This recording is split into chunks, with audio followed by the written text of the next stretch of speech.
going to be easier than Nate Robinson. And no one believed me, per usual.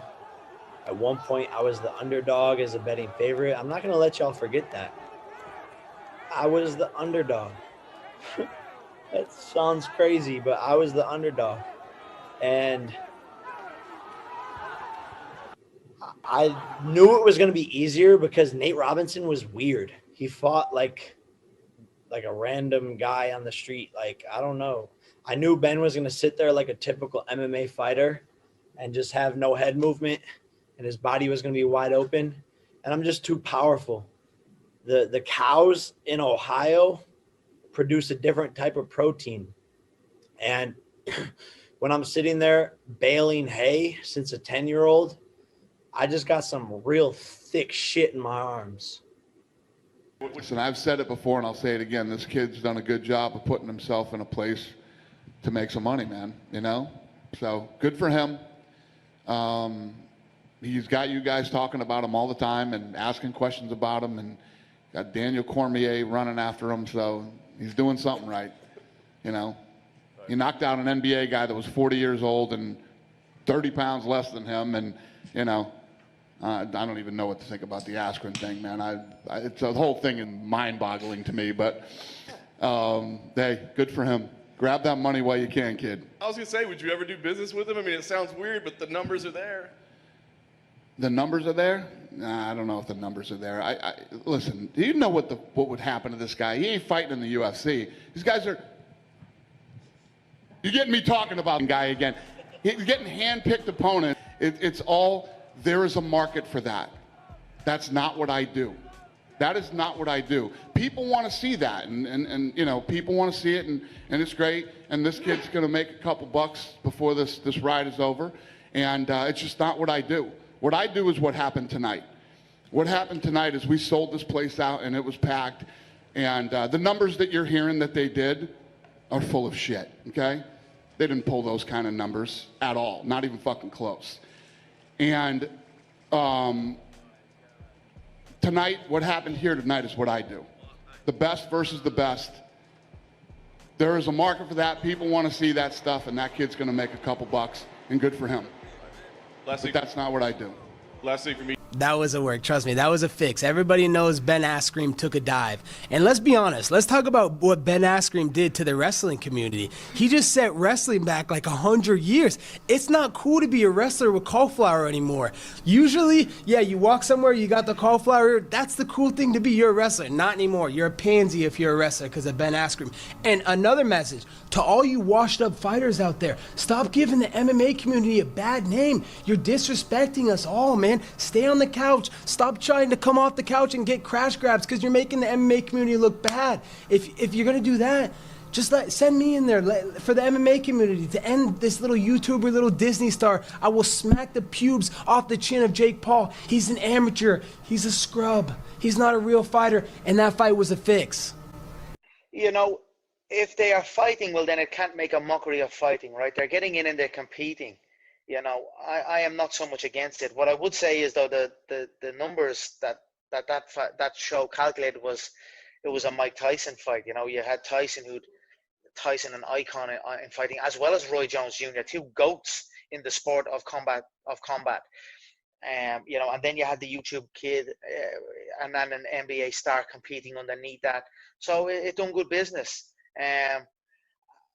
Am I into those competitions myself? You know, it's not the most high level, if any level at that stage. Obviously, the Tyson and Jones fight was very high level, and it was very interesting to see what they would be like in their older age, or you know. But I thought they both fought amazingly, and you know, if it makes dollars, it makes sense.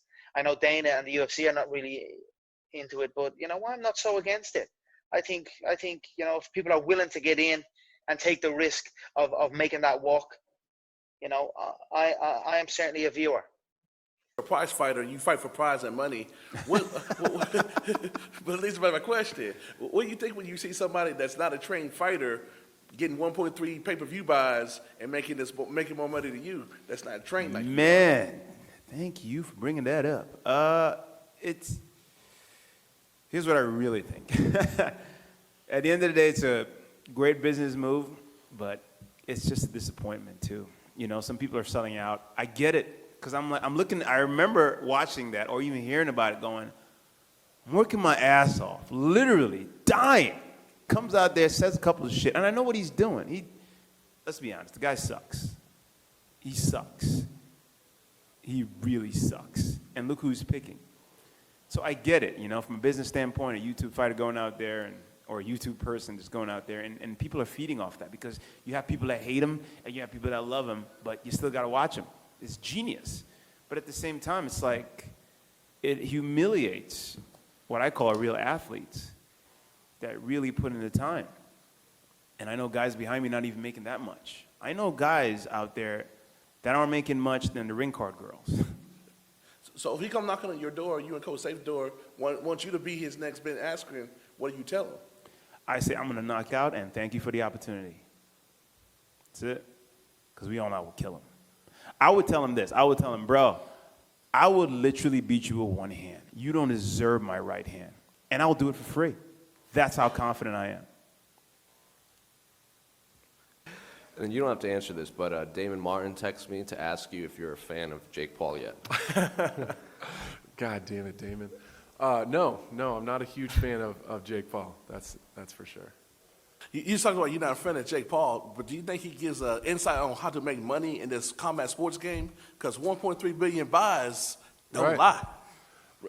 Listen, my anyone that's followed my career knows kind of how I operate, and I don't really.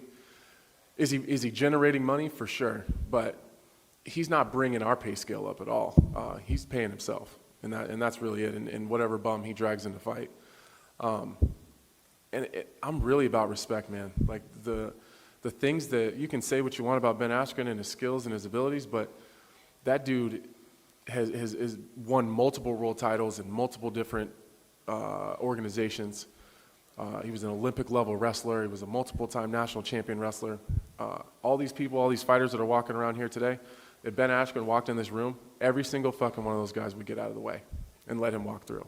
So, like, the way that Jake Paul talked to him, I had really, really big problems with when he was saying that Ben wasn't able to talk about fighting. Like, that's the kind of stuff I'm talking about. As far as the business in the game and the way that he's generating interest and like the financial part of it and the marketing part of it, Jake Paul's doing a phenomenal job. I don't expect him to fight world champion boxers or even UFC top 5 or top 10 ranked guys who can strike. I don't expect him to be able to do that because he just hasn't been in the game long enough, and that's not his fault.